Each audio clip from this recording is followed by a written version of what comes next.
may not have seen it, and we'll give you a bit of an idea of what it's all about, and then I'll start.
Yeah, so that's the Falconers Moonlight. Now, does anybody read Thai here?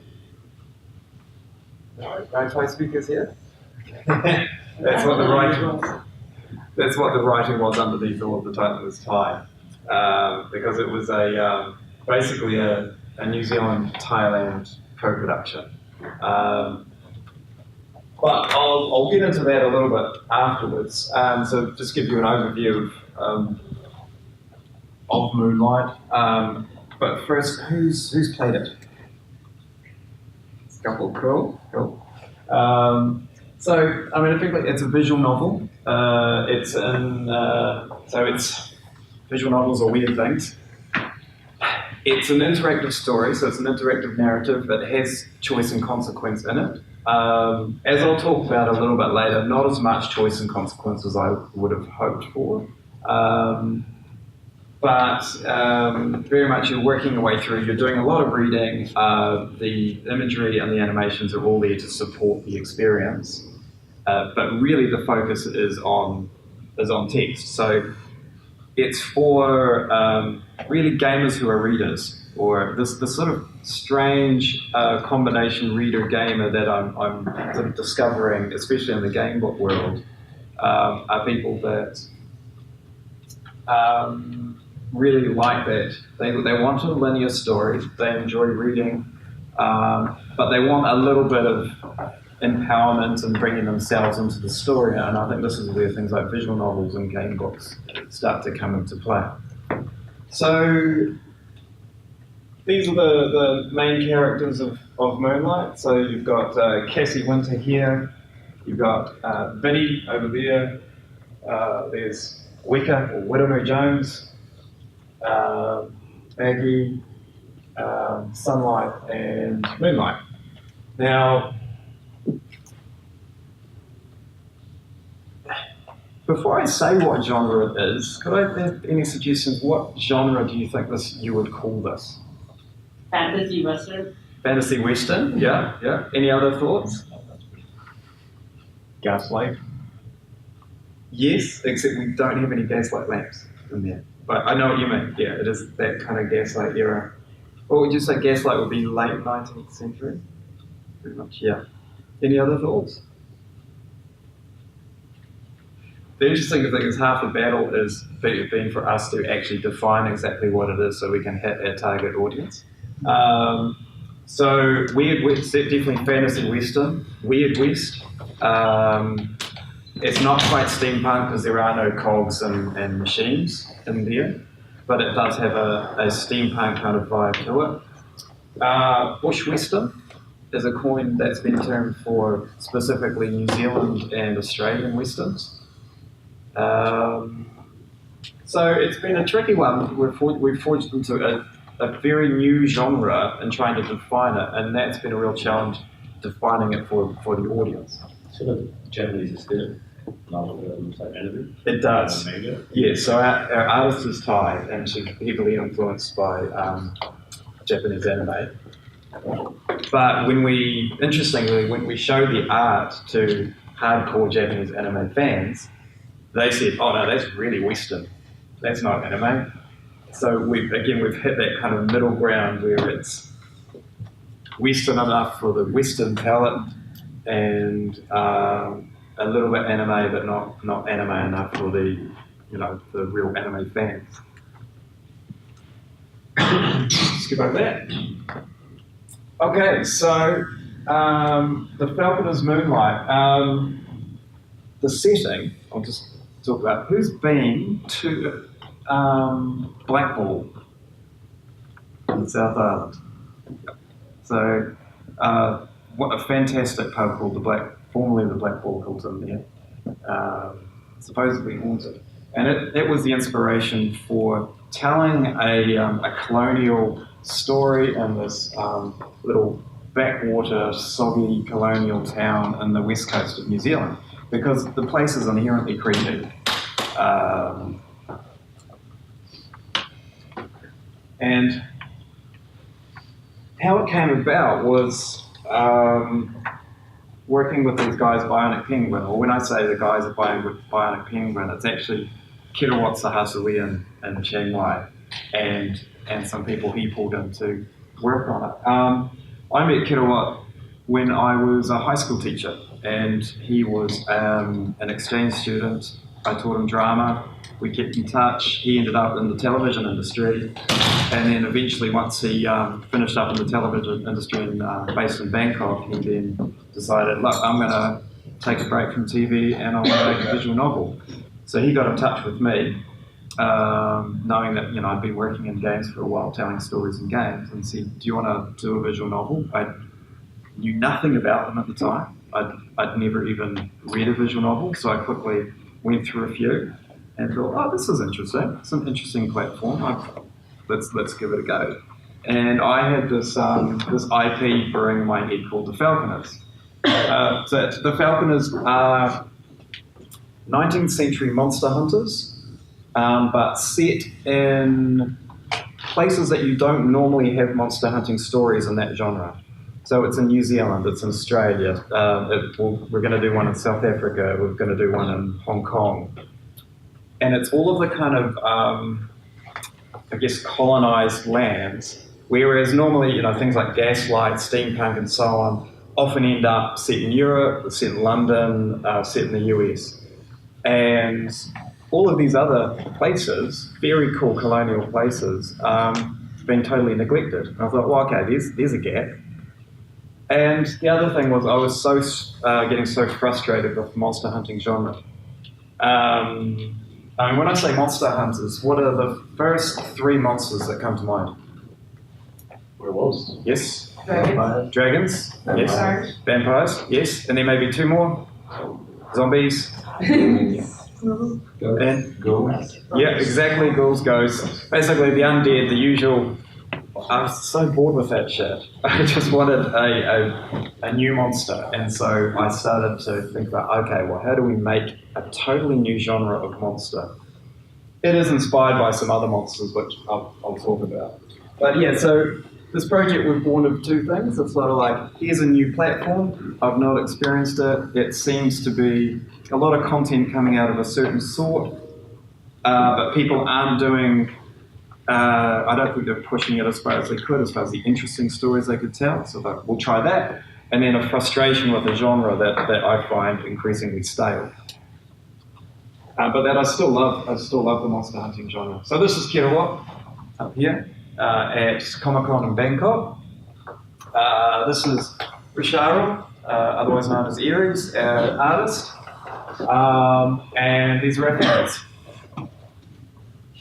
which, judging by our sales, is about all of our fans so far. Not quite that bad, but I'll talk about that a bit later too. So, where does a story, when you're talking about taking a story and turning it into a product, first it's always good to know where's the story actually come from. We get these ideas all the time in our heads, and so often we might jot them down, we'll probably just let them slide, something else will distract us, baby needs nappy changed, I have to do my tax return, that sort of thing, and the idea goes. Some ideas stick, and this one started in Otago, which I would, there's my lovely partner Rachel, who's also a writer and helped me hugely with Moonlight. She's my editor, and basically the person who looks at stuff and goes, yeah, this shit doesn't make sense. Can we do this? And what's wonderful, she's not really a gamer. She does read science fiction and fantasy, so not a lot. So she's a great sort of test case of like, is this stuff making sense to somebody who doesn't know all the in-jokes and the genre stuff and things like that? So she's been fantastic for that. That was in Wanaka, by the way. So we ended up house sitting in a place called St. Bathans. Has anyone been to St. Bathans? Yeah? Yeah, not many people do. So we were looking after a little farmlet in this place in the middle of nowhere, central Otago, beautiful area. And this old colonial town, it was a mining town. At one point it had, 2,000-3,000 people living there. And they basically found gold in a hill, and they dug the hill out so much that it's now a lake, Blue Lake, and it's a gorgeous lake. So this got me to thinking, like, I was spending a lot of time in this strange little ghost town and thinking, what sort of stories can we tell in New Zealand of places like this? And it immediately occurred to me, it's like, wait a minute, why don't we have westerns? We've got one that I know of. What's it called? Anybody know the Utu? No, Utu. No, it is. That's probably the first bush western. Yeah. No, there's another one which is actually set in central Otago, and it's the only other western. It'll come back to me. But it seemed bizarre. We're a colonial land. We've had all of the same trappings as the American Wild West, but we just don't tell our western stories. So,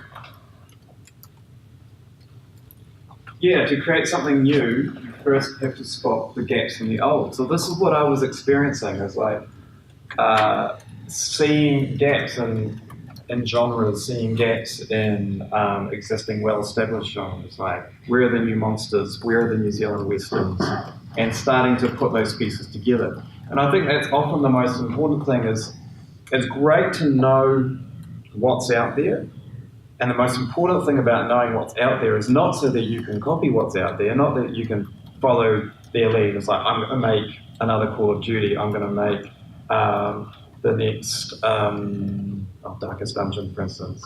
It's like, what isn't there currently that you think people might be interested in? And so with regards to the monsters, so yeah, there's the usual suspects, and they come up in game after game after game after game. So I thought, well, who's missing? And I thought to myself, wait, insects. I've always been scared of bugs. Where are the insects represented? And the closest thing that we found was the aliens, Geiger's aliens. And they are based on, insects are based on basically wasps, and how wasps do this terrifying thing of, they'll get a caterpillar, they'll lay the eggs in the caterpillar, and then the larvae will basically eat their way out of the caterpillar while the caterpillar's still alive. There's another wonderful creature called the jeweled cockroach wasp that does a similar thing, but it does something even scarier. It gets the cockroach and it injects a toxin which makes the cockroach completely docile. So the cockroach basically becomes like, oh, okay, cool, this feels okay. And then the wasp leads the cockroach to its burrow, lays its eggs in the cockroach, and then the children once again eat their way out. Okay, so those of you who have children probably know what that feels like. But yeah, I was thinking, wow, nature is really horrible. Nature is really scary, and particularly the insect world. Where are our insect monsters? And they do pop up now and then. If you've seen, say, Mimic is one. There's some wonderful stuff on Skull Island and King Kong, but they don't turn up often enough for my liking. So, okay, well, let's base our creatures on insects.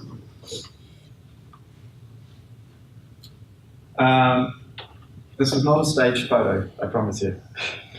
So this was not long after I got this Falconers badge made by Mike Ward and Nelson, and I was just cruising around the house, and then suddenly I look over, because I put the badge on the stand, I can't remember why, and suddenly there's a praying mantis on it, and it's one of those things,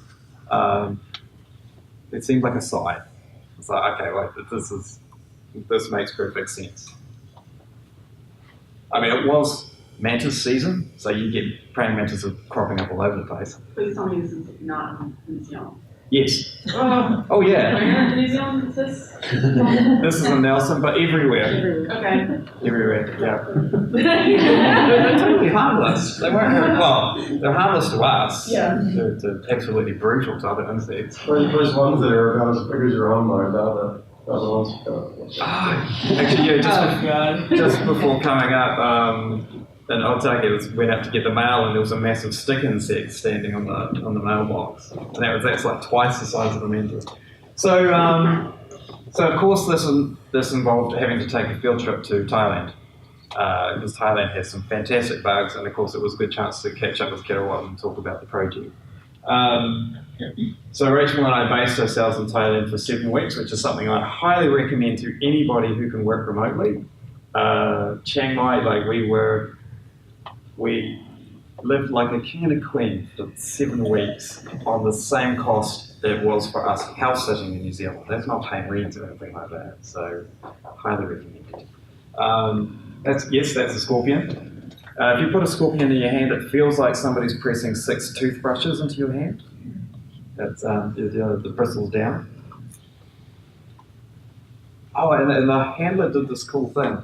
Like, she put the scorpion in, and then she put her hand over the scorpion first to give it kind of a nighttime effect, so it would almost go to sleep, and then she popped it in my hand.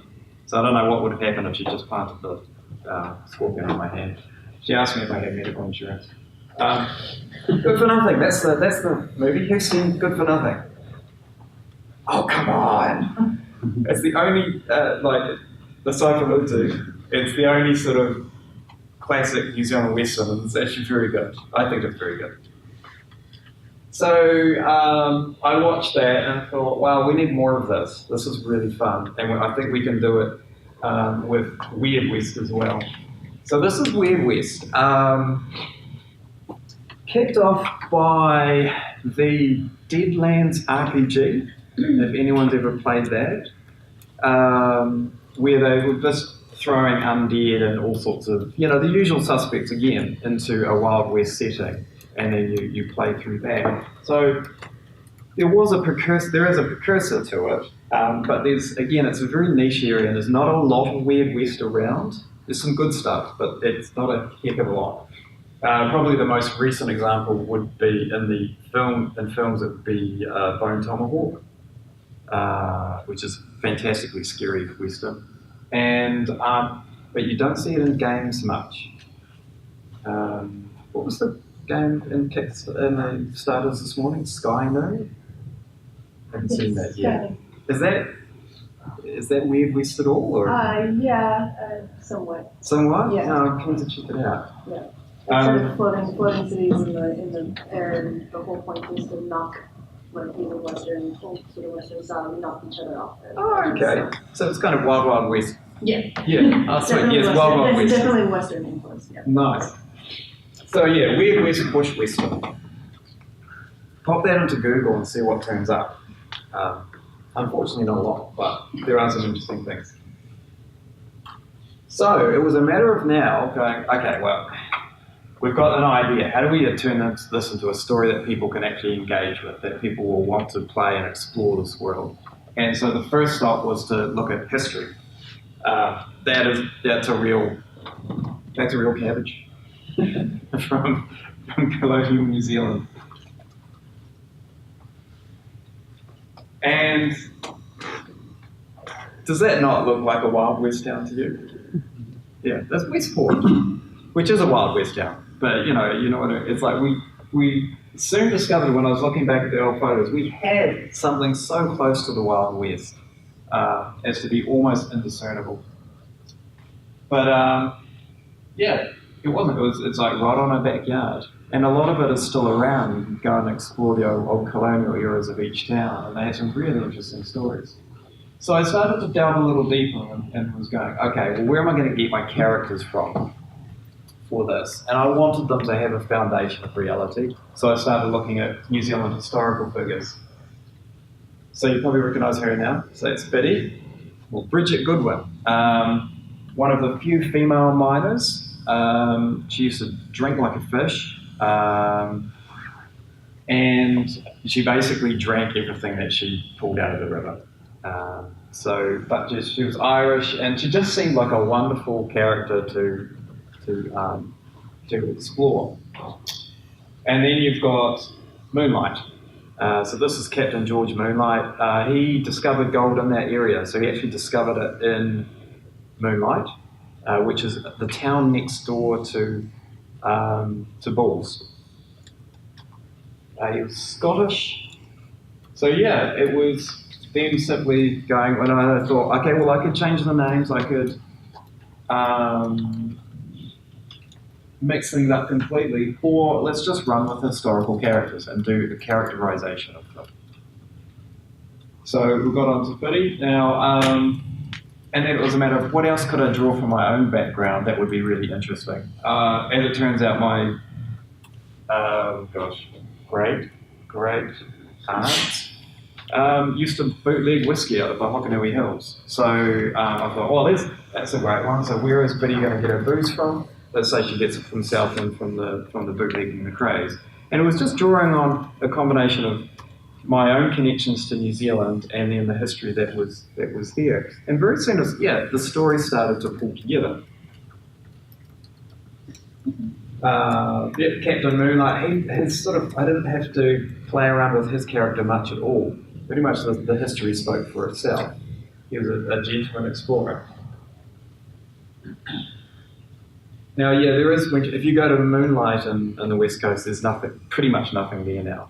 But it was where gold was discovered in that area. So it was then a matter of doing a bit of a Stephen King and making up a fictional town. So this is pretty much our Castle Rock, is Blackball. So it's a combination of Moonlight and Blackball and another town in the area called Brunner. A town that because that's the beautiful thing about having a fictional town, you can then destroy it without messing with history. This is an actual photo from the Brunner mining disaster, where they did lose 65 miners in that, I think. So now we've got our setting, we've got our basic characters. I've been thinking about the monsters. Now we need the Falconers. Now, the Falconers are an international organisation. They're pretty much funded by the colonial governments to go and protect the colonists from any dangers that they might encounter, and particularly these things called the colours. Now, I very much wanted a female falconer as the character here, because one thing with the Falconers is it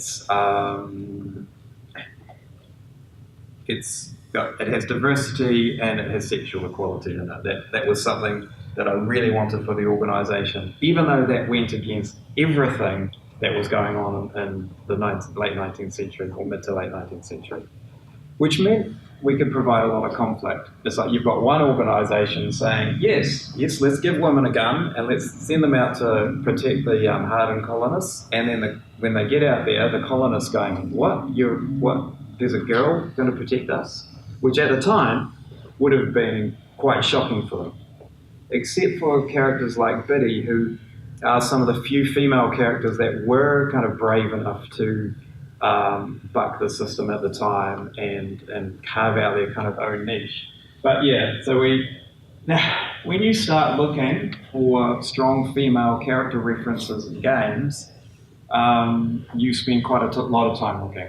This was the closest I could get, which was from was it the game 1883, which I've tried to play. I can't stand it. Beautiful world to explore, but the gameplay is horrendous. In my opinion, 1886. So I had to go to movies, and as a teenager, of course, I fell in love with Sharon Stone, and so I thought, oh, hang on, The Quick and the Dead, quite enjoyed that. She was one of the few sort of strong female Wild West characters that I could think of, that I could find anywhere, who wasn't, I guess, overly sexualized or undermined in the setting or anything like that. She was just a genuinely strong female character. As opposed to what was out there in the visual novel world already. A whole lot of that, which I find personally repulsive. So it's like, okay, let's work out how can we turn this character into a strong female lead in a visual novel. And it's really just going through the basics, you know, who is she, what does she look like, and then sending these references out to B. So this was her first version, which I thought was pretty close. I was very strong. I stipulated that, okay, we don't want to hypersexualize Cassie. We want her to be, you know, as normal looking a woman as manga will allow, as anime will allow. But there is one detail. This was almost perfect. There was one detail I changed. I made her change. Any idea what it is? See if anybody can pick it up.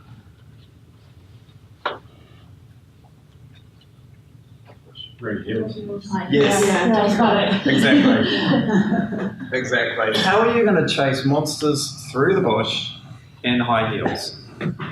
You can't. Which always makes me kind of laugh when I look at the Demon Hunter from Diablo 3. It's just, oh man. So that was the only thing I got her to change. Otherwise, I thought, yep, this is her. So yeah. So now she's got sensible boots. She can ride a horse. She can run through the bush. She can kick people. No problem. So this is yeah. We're getting closer here. Add a bit of colour. We wanted the colour, the colorscape to be again very colonial, so not a lot of bright colours, and also again sensible. Like again, if you're hunting a monster through the bush, you don't want to be wearing a bright red cloak and like flashy, shiny armour and all of that sort of thing, because it's going to see you a mile away and it's going to take your head off from a tree, or it's just going to hide and waiting for you. So brown or anything that would act as camouflage at the time. So again, yeah, thinking through the practicalities of what it's like to be a falconer. And then this was the final result in the game itself. Is Cassie. I mean, only our little notes to steampunk maybe, the kind of the gun design. Now the gold motif we used a lot, because another thing I thought was, okay, how do we make these monsters really strong, these colours which are based on insects? And it's like, well, I mean, a lot of insects have actually amazing regenerative powers, like they can heal really quickly. So I thought, well, let's do that. Let's have them heal ridiculously quickly, which means If you shoot them with a normal bullet, it's going to heal up straight away, and it's not going to stop them. Fire and blowing them up, yeah, that'll stop them, but that's hard to do. And I thought, well, okay, silver, werewolves. What else can we do? What was big at the time? And of course, Moonlight was founded because of gold. So I thought, gold. Let's go with gold. And gold is a metal that if you alloy it right, it does actually work really well as a slug in a bullet. It's got similar properties to lead. So I thought, okay, let's go with gold, and gold is the only thing that can hurt these creatures.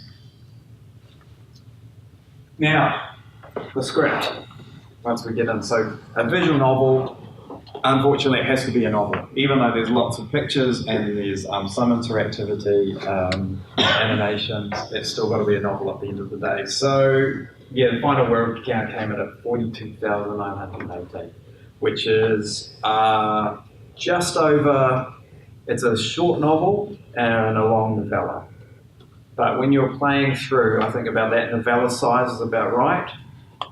That said, there are, just written on plain old Google Docs, and then it was implemented by Kilowatt and Ren'Py. Everybody had to play with Ren'Py? Yeah, a little bit.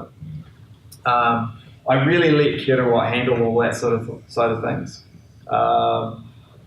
But it seemed to be, so this is Ren'Py. It's specifically designed to create visual novels. Now, it obviously helps if you know a bit of Python scripting, because I think that allows you to get a lot more out of Ren'Py. But it has all the basics, so that you can just go in and make a basic visual novel without really knowing any scripting at all.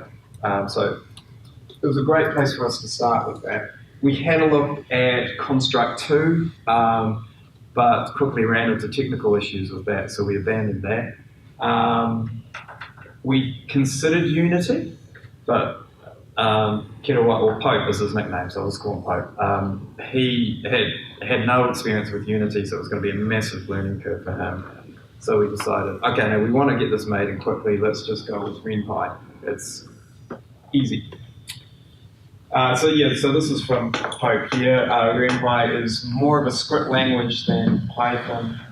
So all you need to learn to make a basic visual novel is read the documentation and scout the forums, for example. So it was a nice do-it-yourself way to start. And then yes, Python recommended. I'm not sure why I put that slide up. Yeah. Oh, colours. Does that mean I'm going to talk about colours now? Oh, no. Okay, animated CGs. Now, in visual novels, it's really important to have animated sequences in there. So this is an example of one of them. And again, how you get the animation into Ren'Py has its own animation transformation language. More complex CGs, because Pope has a background in film production and editing, sound engineering and things like that. He used After Effects and then was able to export everything and then just pop it into Ren'Py. So again, it's if you've got someone with those skills who can then work with you with Ren'Py, you can actually do some really cool stuff with having a very small team. Well, I better go a bit faster. However, your story is limited by how much art. That's the most expensive thing to do in a visual novel. So we only had half a dozen backgrounds to work with. That's his version of the New Zealand bush, which I thought was getting pretty close. That's the inside of the Moonlight Hotel. And a half a dozen characters, because the more characters we had, just the more expensive it got. Which means you have to tell quite a contained story, and this is something to really consider when you're converting a story into a product. How big is the story? Just do a cast list. How many characters do you think you'll need to effectively pull the story off? How many backgrounds? How many locations are you going to need? If you're getting into the dozens or even higher, then you're talking about a big scale product. So we really pulled it back, and this is where my my experience as a short and street storyline actually came in really handy, because we would be told things like, okay, we've only got actually this week 5 actors available. You have to use this guy because you didn't use him enough last week. And those 2 sets are out of order, so you've only got 3 sets to work with. Make story happen. And it's like, that happened a lot. Hey, that's why. Okay, I'll just keep going for a little bit. Jump in with any questions, of course. So then it was a matter of taking the characters, and with visual novels, profiles are really important. So the expressions, and they have to be designed so that, you know, one expression can actually be used in a whole variety of different situations. And it's amazing how these characters do come to life with just 6 expressions that you can play with. And then you've got a few set-piece animations. So I really wanted to get it on in there. And if it is. And it's become one of the favourite images of the visual novel amongst the few fans that we do have. Yes, there's choice and consequence. Now, you can actually do quite a lot in Ren'Py. We didn't do a heck of a lot of choice and consequence just because of time restraints more than anything else.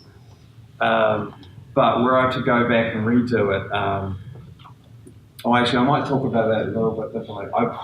We probably wouldn't use Ren'Py. We'd probably use a combination of InkScript, if anybody knows the scripting language that Inkle's put out, and Unity, because that's actually just a really great combo. You can do so much more.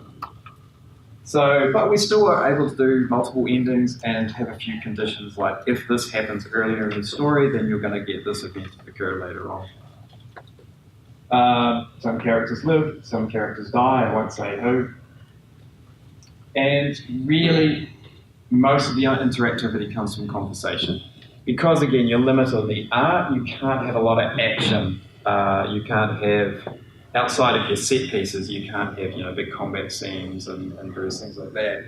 You can't have too much exploration. So really, it's all about exploring the characters through conversation. And the beauty is you can change their attitudes based on the questions you ask them and the attitude that you take, you know, via Cassie towards the characters, because you've got those expressions to play with. You can get disdain back from them, you can get delight, you can do all those sorts of things. And it's amazing how an illusion of a relationship can be created through just those simple set of expressions and then how you conduct a conversation.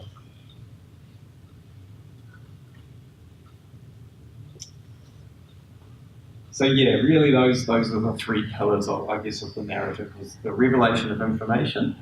What can you get out of a character before they shut down because they're pissed off with you, because you've been rude to them or just said something wrong.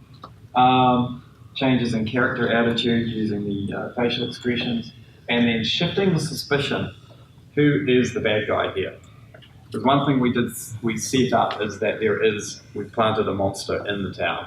So one of the people are not who they seem to be. And the biggest thing is finding out, okay, who was the monster? Money. Let's quickly talk about money. So yes, we put it out on Steam. We started with the Itch. Yes, Itch, and then we moved to Steam. And your sales have been extremely slow. Now, why? Here's my thoughts. We're trying to break into a new genre, and we're doing it first. So it's the first visual novel to come out of Thailand. It's the first visual novel to come out of New Zealand, and it's a first weird West bush western. So I would advise, when you are thinking about taking a story and turning it into any sort of gaming product, think about how many firsts are you ticking off. 1 or 2 is great. If you've got 3 or more, then you've got a real uphill battle as far as finding your target audience, because once it goes out there, people don't know what to make of it. And we were determined not to have fan service. Our visual novels are terrible for, again, how they represent women. And a lot of them are, well, actually a lot of them are soft porn, and a lot of them are just outright porn. And that's the it's a really interesting platform, but the content in it so far is in that vein. It's romance, soft porn, and porn. So we wanted to do drama and horror, not romance.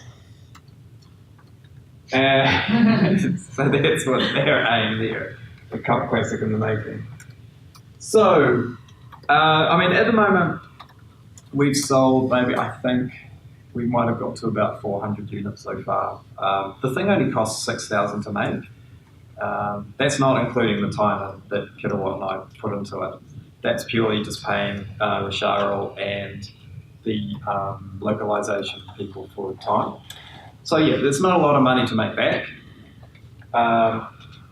And so we're going to France. We've teamed up with Sekai Project, which is a visual novel publisher. And so they are localizing to the French market because, as far as we can tell, the French have a very strong kind of cartoon and visual novel culture and are going to be much more open to these kind of stories. Whereas the Eastern market, particularly Japan and China, just didn't really seem to be all that interested. And also, interestingly, we had a huge number of fans in Thailand. Thailand loves this, loves Moonlight. But the problem is, it's $11.99 on Steam. So I'll talk a little bit about that pricing. So yes, we're localizing to French and German, and now Thailand. For Thailand, you have to go mobile, especially Android. Everybody has Android. Cool. We'll definitely convert going via Unity and using ThinkScript. So this is a real consideration. If you're going to tackle a lot of the Southeast Asian countries, if you're going into those markets, you need to think about, right, yeah, good hourly wage in Thailand is 50 baht, and that's $2 New Zealand dollars, and we're trying to sell this thing for $11.99. That's like, no. I would say a visual novel like this, you aim for, it's got to cost no more than somebody's hourly wage. So that's great. Minimum in New Zealand is what's 15, 16 now? That's fine. An hour's work is you've got Moonlight. But a poor Thai person has to work their guts out to afford it. So that's a big reason for going to mobile and selling it for a lot less.